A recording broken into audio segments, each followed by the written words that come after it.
अस्सलाम वालेकुम। Types of फार्मूले को डिस्कस कर रहे थे। प्रीवियस लेक्चर में हम स्ट्रक्चर फार्मूले को डिस्कस कर चुके हैं।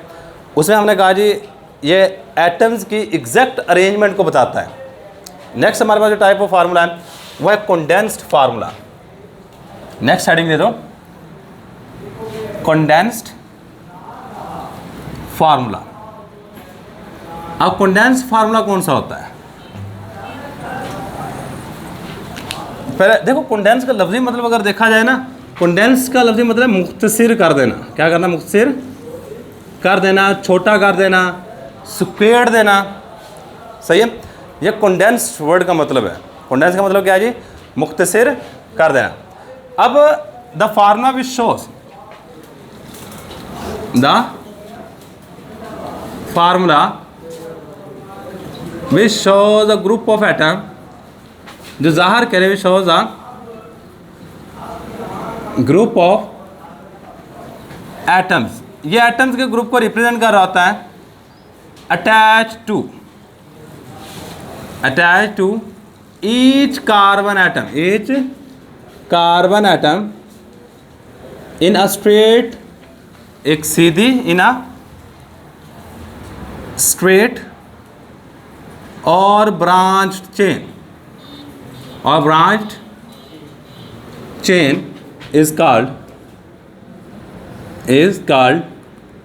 condensed formula. ऐसा फार्मूला जो किसी भी कंपाउंड में ग्रुप ऑफ एटम को रिप्रेजेंट करे जो किसी भी कार्बन एटम के साथ जुड़ा हुआ हो।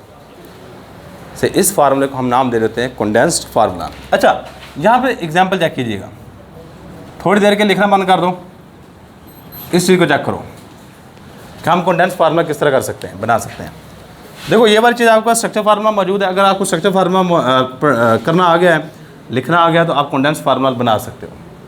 किस तरह? अब सबसे पहले ना कार्बन डालो, ये पहले वाला कार्बन डालने का। अब इसके साथ कितने हाइड्रोजन जुड़े हुए हैं? 3, 1 2 3। ये 3 एटम जुड़े हुए हैं। मैं क्या करता हूँ जी, ये 3 एटम कार्बन के साथ जोड़ देता हूँ। बेशक आप इधर जोड़ लो, इधर जोड़ लो, इससे कोई फ़र्क नहीं पड़ेगा। याद रखिएगा, बेशक आप कार्बन इस साइड पे जोड़ लो या उस साइड पे जोड़ लो, इससे कोई फर्क नहीं पड़ेगा। इसके बाद नेक्स्ट आ जाओ। नेक्स्ट क्या है हमारे पास? फिर कार्बन एटम, इसके साथ कितने जुड़े हुए हैं? 2। कार्बन के साथ बेशक हाइड्रोजन, दोबारा फिर वही पॉसिबिलिटी, आप इस साइड पे जोड़ लो, इस साइड पे जोड़ लो, कोई फर्क नहीं पड़ेगा। नेक्स्ट कितने?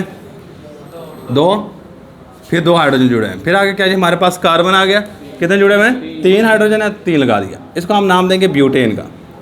अच्छा, अब आप खुद भी बना सकते हैं। मैं आपको एग्जांपल बनाने लगा 5 कार्बन वाली। कितने कार्बन वाली? 5। चेक कीजिएगा। मैं पहले कार्बन लगाऊँ, 1 2 3 4 5। कर लोगे? चलो, अब देखो इस कार्बन के कितने बॉन्ड बने हुए हैं? 1। सही है। इसके इस साइड में सिर्फ आपने लाइनें गिननी है, 4 बना रहे हैं। 3 हाइड्रोजन से बना दूँ तो 4 बॉन्ड बन जाएंगे। इस कार्बन में कितने बॉन्ड बने? 1 ये और 1 ये, 2। कितने हाइड्रोजन लगाऊँ? 2। इस कार्बन के कितने बॉन्ड बने हुए हैं? 2। तो कितने और हाइड्रोजन लगाऊं? 2। इस कार्बन के कितने बने हुए हैं? 2। कितने और हाइड्रोजन लगाऊं? 2 हाइड्रोजन और। इस कार्बन एटम के 1 बॉन्ड बना हुआ है और 3 एटम हाइड्रोजन यहाँ पे आ जाएंगे। और ये वाली चीज़ हमारे पास कहलाती है पेंटेन। क्या कहलाती है? पेंटेन। अच्छा, बाज़ दफ़ा आपकी बुक वाला पता क्या कहता है? कंडेंस फार्मूले को और ज़्यादा स्केड के लिख देता है। किस तरह? आप पेंटेन को इस तरह भी लिख सकते हो। देखो इस तरह में आप इस चीज़ को यहाँ भी लिखो, क्या है? CH3। बेशक आप बुक में ना, एग्जाम्पल में ना लिखना, लेकिन यहाँ तक समझ लो क्या काम कर। अब देखो CH2 सेम है तीनों। कितनी दफ़ा है? 3 दफ़ा। अभी बुक वाला करता है क्या है? CH2 यहाँ पे 3 लिखेगा और यहाँ पे लास्ट वाला फिर ये वाला CH3 आ जाएगा। आपके ऊपर ये वाला काम भी करता है। समझ आइए? सही है। यहाँ पे 2 दफ़ा है तो यहाँ पे 2 लिखेगा। हाँ, तो CH3 शुरू में है, ये वाला CH3 यहाँ पे आ गया, ये वाला CH3 यहाँ पे आ गया। ये 3 CH2 जो हैं वो यहाँ पे दरम्यान हमने लिख के इसके 3 लिख दिया। सही है। तो ये काम आपने याद रखिए था। ये हमारे पास कंडेंस्ड फार्मूला। ये क्या हमारे पास? कंडेंस्ड